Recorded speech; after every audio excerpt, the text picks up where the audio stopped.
अच्छा जी, अब स्टार्ट करते हैं डेटाबेसेस। डेटाबेस क्या होता है बेसिकली? ऐसी जगह जहाँ पे डेटा स्टोर किया जाए। किसी भी कंपनी की जो तरक्की का दारोमदार है उसके डाटा के ऊपर होता है। एक आप बिजनेस करते हो और अपना बिजनेस के जो भी आपके स्टेटिस्टिक्स हैं वो आप किसी जगह पे स्टोर करते हो। उनको मैनेज करना, अगर आप एक्सेल की फाइल में मैनेज कर रहे हो तो उसको देखने के लिए आपको मल्टीपल फाइल्स खोलनी पड़ेंगी, मल्टीपल जगहों पे जाना पड़ता है। जबकि डेटाबेस में एक ही जगह पे ये सारे काम हो जाते हैं। In simple word, data can be facts related to any object in consideration. For example, your name, age, height, weight, etc. are some related data related to you. A picture, image, file, PDF can also be considered data. ये भी data तस्वर किया जाता है. Data is a collection of distinct unit of information. This data is used in variety of forms, text, number, media, and many more.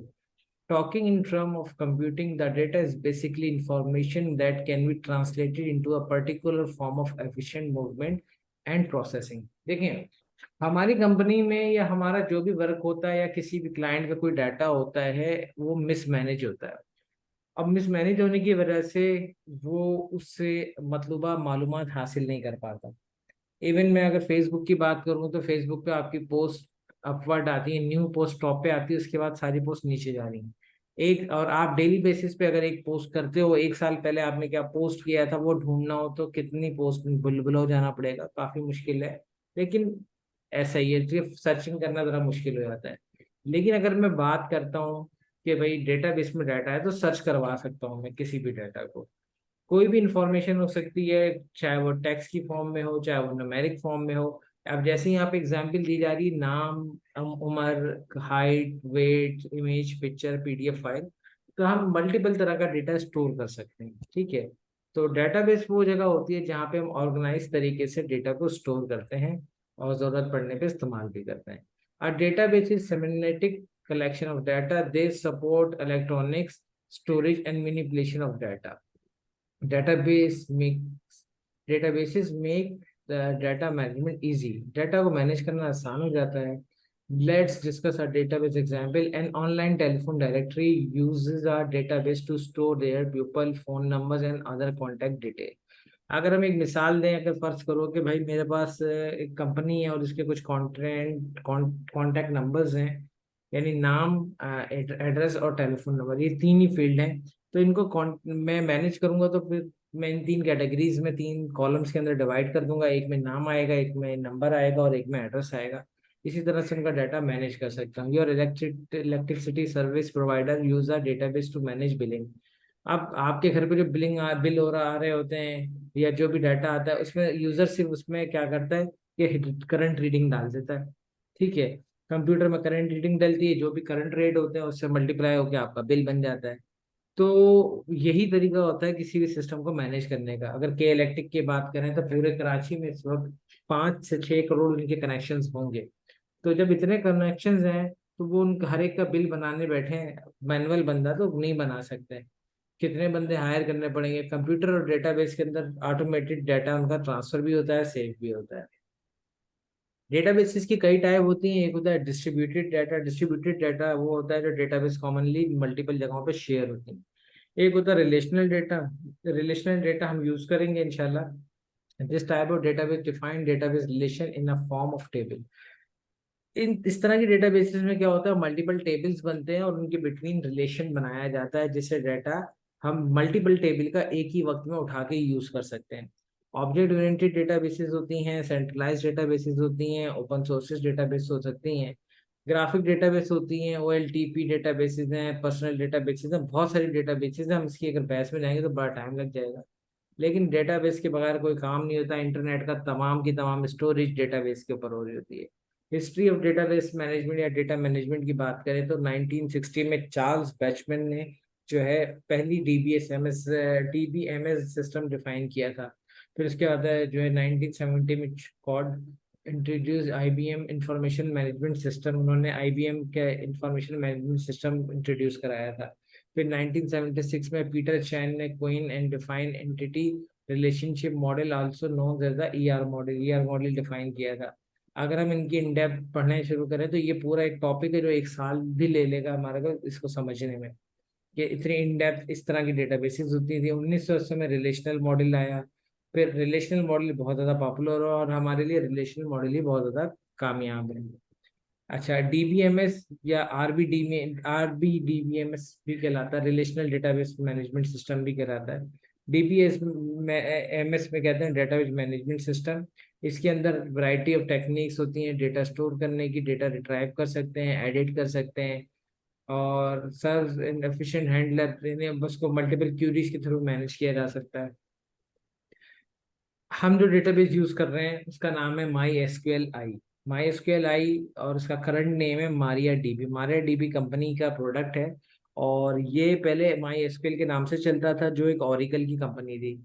लेकिन जो है सन 2013 में ओरिकल और एडोब वालों का आपस में फड्डा हो गया, तो उसकी वजह से उन्होंने जो है माई एसक्यूएल की सपोर्ट देना बंद कर दी।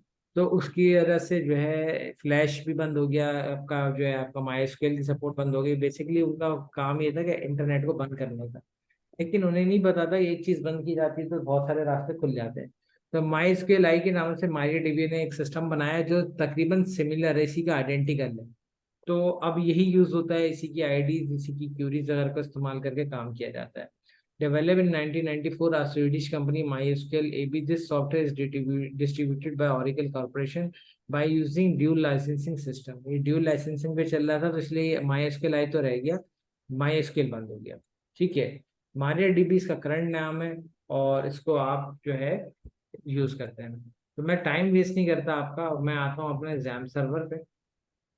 मेरे पास जैम सर्वर आगे मैंने ओपन किया, और यहाँ पे माई एसक्यूएल की सर्विस भी मैं हमेशा आपसे ऑन रखवाता था।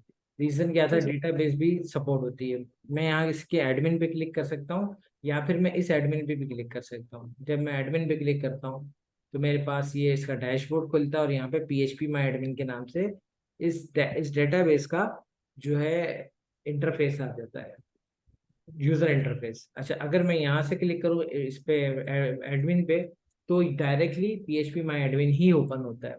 ठीक है, अब मेरे पास क्या है, लेफ्ट साइड पे डेटाबेसेस की तादाद आ रही है जो डेटाबेसेस मैंने बनाई हैं। कुछ इसके सिस्टम की अपनी डेटाबेसेस भी होती हैं, जैसे परफॉर्मेंस स्कीमा इसकी अपनी डेटाबेस है, इंफॉर्मेशन स्कीमा इसकी अपनी डेटाबेस है। बहुत सारी डेटाबेस इनकी अपनी है, बहुत सारी हमने बनाई है। ठीक है। अच्छा, डेटाबेसेस के बाद अगर मैं होम पे क्लिक करूंगा तो मैं मेन इंटरफेस पे आ जाऊंगा। यहाँ पे मैं क्लिक करूंगा तो एम्प्टी सेशंस जो होंगे वो शो हो जाएंगे। ठीक है, उसके अलावा यहाँ पे मैं वापस आता हूँ, यहाँ टोटल डेटाबेसेस के टैब पे क्लिक करूंगा तो आप न्यू पे क्लिक करके भी डेटाबेस बना सकते हो, यहाँ से डेटाबेस बना सकते हो। यहाँ से किसी डेटाबेस को सर्च करना है, जैसे मैंने लिंकन सर्च करना है तो मैंने यहाँ पे लिंक लिखा, लिंकन्स की 3 वेबसाइट फिल्टर हो गई। ठीक है, किसी डेटाबेस को यहाँ से क्रिएट भी किया जाता है और ड्रॉप भी किया जाता है। डिलीट करना ड्रॉप करने को कहा जाता है। अगर कोई डेटाबेस डिलीट करनी है, जैसे यूट्यूब, मैंने इसको सिलेक्ट किया और मैंने यहाँ पे जो है ये ड्रॉप का बटन दबा दूंगा, ये डेटाबेस पूरी डिलीट हो जाएगी। तो ये इतना सास और एक्शन, खतरनाक एक्शन है कि आपने एक पूरा एक सॉफ्टवेयर डिजाइन किया हुआ हो, एक ईआरपी चल रहा हो आपका, और बंदा आया और बंदे ने सिर्फ ये डेटाबेस ड्रॉप करनी है और आपका पूरा ईआरपी बैठ जाएगा। तो यहाँ पे सिर्फ रिस्ट्रिक्टेड राइट्स होते हैं उन्हीं लोगों के जो खास तौर पे इस तरह का काम कर सकते हैं, हर किसी के राइट नहीं होते। या एसक्यूएल की क्यूरी के तहत कोई डेटाबेस क्रिएट करवाई जा सकती है। स्टेटस जो है आपका, जो है सर्वर का स्टेटस बता रहा है इस वक्त, जो है आपका कितने पैकेट्स इसमें रिसीव हो चुके हैं, ट्रैफिक क्या है, कनेक्शंस क्या हैं। फिर उसके बाद अगर मैं बात करता हूँ यूजर अकाउंट की, तो इसमें कौन कौन से यूजर एक्सेस कर सकते हैं। अगर मैं अपने लोकल होस्ट सिस्टम पे बात करूं तो मेरा यूजर का नाम रूट है, और पासवर्ड लोकल होस्ट सर्वर है, और पासवर्ड उसका नहीं है, किसी भी यूजर का इनमें से पासवर्ड नहीं है। लेकिन इंटरनेट पे उनका जो भी यूजर्स होंगे, वो जो यूजर हम क्रिएट करेंगे उसको पासवर्ड और उसको प्रिविलेजेस भी देनी जरूरी होंगी। प्रिविलेजेस क्या होती हैं, कि राइट्स देने होते हैं, क्या बंदा डेटाबेस को डिलीट कर सकता है, डेटाबेस में डाटा एडिट कर सकता है, इंसर्ट कर सकता है, अपडेट कर सकता है। तो ये तमाम राइट्स यहाँ पे दिए जाते हैं। डेटाबेस का कभी बैकअप बनाना हो तो आपने डेटाबेस को सिर्फ जस्ट सेलेक्ट करना होता है, और उसके बाद आप एक्सपोर्ट के ऑप्शन में आते हो, और एक्सपोर्ट के ऑप्शन में आके आपने जस्ट यहाँ पे नीचे गो का बटन होता है, ये दबा दीजिए, तो वो आपका जो है डेटाबेस एक्सपोर्ट हो जाएगी। मोस्टली एक्सक्यूएल के फॉर्मेट में लिया जाता है इसको। अगर आपको कोई और फॉर्मेट में चाहिए, CSV कोड जैन, आप उस सब फॉर्मेट में बना सकते हो। आपने जस्ट यहाँ गो का बटन क्लिक करना है और आपके पास वो देखिए यहाँ पे ये डाउनलोड हो गया। ठीक है, छोटी सी फाइल होती है, बहुत ज़्यादा केबीज के अंदर होगी, फौरन डाउनलोड हो जाती है। इंपोर्ट करनी है, इंटरनेट पे आपने एक डेटाबेस बनाई, देखिए यहाँ से जो डेटाबेस बनाएंगे लोकल, और इंटरनेट पे जो आपका सर्वर चल रहा होगा उसके अंदर जो डेटाबेस बनेगी, दोनों में थोड़ा बहुत डाटा का डिफरेंस हो सके, वो खाली होगी और आपके पास यहाँ पे डाटा होगा। तो आपने पहले डेटाबेस का बैकअप एक्सपोर्ट करना है, और फिर इंटरनेट पे जाके इंपोर्ट के सेक्शन में जाके उस डेटाबेस के बैकअप को इंपोर्ट कर लेना है। ठीक है, तो इंपोर्ट कर लेंगे, वो डेटाबेस आ जाएगी। अभी फिलहाल ये इतनी कोई खास चीज़ ही नहीं है, मैं एक नई डेटाबेस क्रिएट करने जाता हूँ। बल्कि मैंने आपकी डेटाबेस शायद क्रिएट की थी, पता नहीं किस नाम से की थी यार। कोई बात नहीं, फाइन। मैं डेटाबेसेस के टैब पे क्लिक करता हूँ, और यहाँ पे मैं एक नई डेटाबेस बनाया था सैम के नाम से, SAM। ठीक है, सैम के नाम से मैंने डेटाबेस बनाई, क्रिएट के बटन पे क्लिक किया, अब मेरी डेटाबेस बन चुकी है। ठीक है, डेटाबेस के अंदर डेटा ऑर्गेनाइज रखा जाता है टेबल्स की फॉर्म में, और टेबल के अंदर रो और कॉलम के तहत डाटा स्टोर किया जाता है। तो डिफरेंट सेक्शंस के डिफरेंट जगहों के अलग अलग टेबल बनाए जाते हैं, और उन टेबल के अंदर डिफरेंट इंफॉर्मेशन सेव की जाती हैं। अगर मैं यहाँ पे एक यूजर का टेबल बनाने जाऊँ, तो मैं यहाँ पे टेबल का नाम रखूंगा यूजर। ठीक है, और मैं फील्ड कितनी रखना चाहता हूँ, तो मैं यहाँ पे 5 फील्ड रखना चाहता हूँ, चले, या मैं 4 फील्ड रख लेता हूँ, जो भी है। 5 फील्ड रखी मैंने और गो का बटन दबा दिया। अब मुझसे पूछेगा इस टेबल के अंदर जो फील्ड नहीं है, किस फील्ड में किस तरह का डेटा सेव करना है।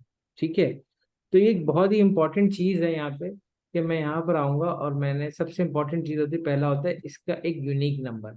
यूनिक नंबर जैसे किसी भी चीज की एक ID नंबर होता है, तो आप उसको एक यूनिक नंबर दे सकते हो। मैंने यहाँ पे लिखा ID।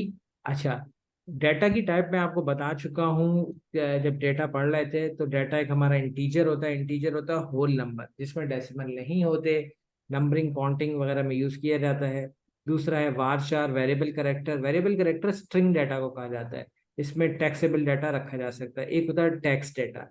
अच्छा, ये 255 करेक्टर तक का डाटा स्टोर कर सकता है, जबकि ये वाले जो टेक्स्ट है इसकी 4 GB तक की जगह है, 4 GB तक का डेटा आ सकता है टेक्स्ट में, यानी बहुत सारा डेटा सेव कर सकते हैं। और उसके बाद ये है डेट, और फिर बाकी और भी इसके फंक्शंस दिए हुए हैं नीचे, और भी इनकी टाइप्स हैं डेटा टाइप, जैसे टाइनी इंटीजर, स्मॉल इंटीजर, हैं सारे इंटीजर, हर एक के अंदर कुछ ना कुछ अलग है, तो आप इसको देख लीजिएगा। फिलहाल मैं यहाँ पे इंटीजर सेलेक्ट करता हूँ, और ये यूनिक नंबर होगा, ऑटोमेटिक खुद ही जनरेट होगा और खुद ही सिक्योर होगा। तो मैं यहाँ पे इसको आगे की तरफ बढ़ाऊंगा,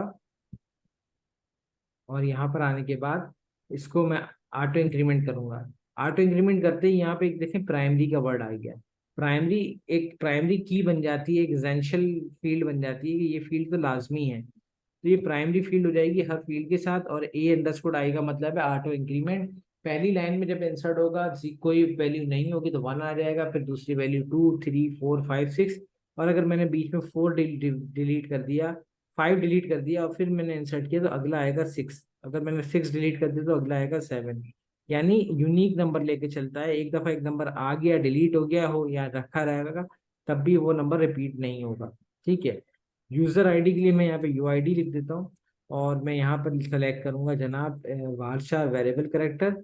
अब करेक्टर डिफाइन करते हैं तो ज़्यादा बेहतर होता है, तो मैं कहता हूँ मेरा करेक्टर जो है यूजर नेम 50 करेक्टर से ज़्यादा का नहीं होगा।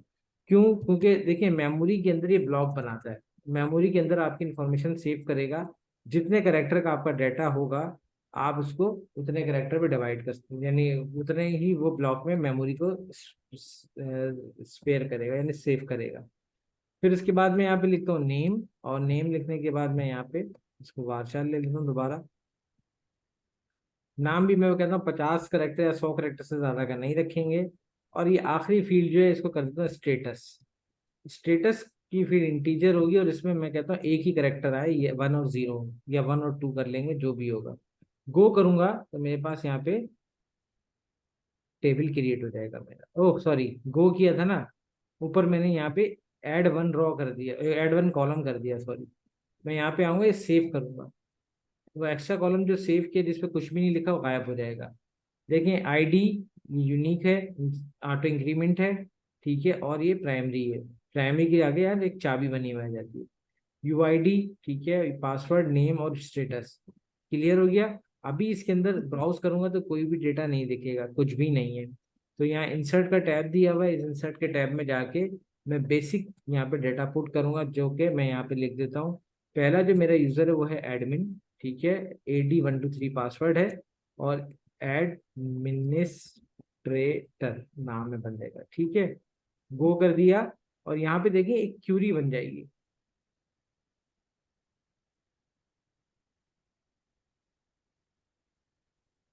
हाँ, स्टेटस 1 भी तो लेना है।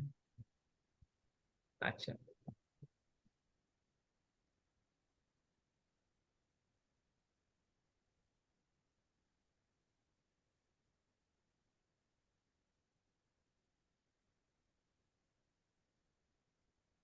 ID 1 एडमिन AD123 और स्टेटस यहाँ पे डबल क्लिक करके 1 ले लूंगा। अच्छा, यही क्यूरीज हमें चलानी होंगी। तो मैं यहाँ पर आऊंगा, मैं सेकंड लेता हूँ, यहाँ पे मैंने लिया SAD, सैड SAD, और SARD सैड, शकील अहमद करना चले, ठीक है।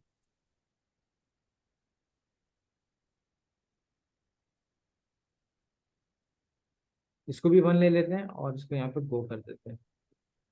और एक यूजर और बना लेते हैं, यहाँ पे देखें 2 यूजर हो गए। इंसर्ट किया तीसरा यूजर, और मैंने यहाँ पे लिखा ABC, पासवर्ड भी ABC, ABCDEFGH।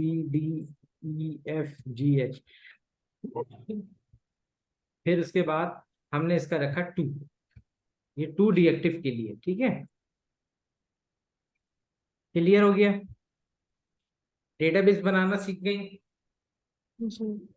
डेटाबेस में डेटा पुट करना यानी फील्ड सेट करना सीख गए, एक टेबल बनाना सीखा आपने, और उसके बाद आपने उसमें कुछ डाटा पुट करना सीखा। क्लियर हो गया यहाँ तक, ठीक है। अब डेटाबेस से डाटा सर्च करते हैं, और उसके आपके लॉगिन पैनल से उसको मैच करा देते हैं। तो यहाँ पर आऊंगा मैं, बल्कि अभी डेटाबेस में, हाँ, हम उसको नहीं करेंगे, ठीक है। अभी आपका टास्क ये होगा, डेटाबेस क्रिएट करनी होगी। सबसे पहले क्या होगा, आपने सेशन के ऊपर काम करना है, सेशन का एक लॉगिन पैनल बनाना है अलग, वो कम सही काम करना चाहिए। फिर एक कुकीज का लॉगिन पैनल बनाना है, वो सही काम करना चाहिए।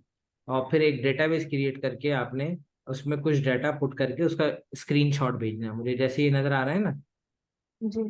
ठीक है। मुझे इसका स्क्रीनशॉट मुझे व्हाट्सएप कर दीजिएगा। तो आज का टास्क मैं इतना ही रखूंगा, क्या कहती हैं, बाकी फिर ट्यूसडे को कंटिन्यू करें, जी ठीक है सर। ठीक है ना। जी। क्योंकि अभी जो टॉपिक शुरू करूंगा वो तकरीबन आधे घंटे से ज्यादा ले जाएगा, अभी मेरी बैक टू बैक एक क्लास होती है। तो हम्म। जी इसलिए ठीक है जी, अल्लाह हाफिज़। जी।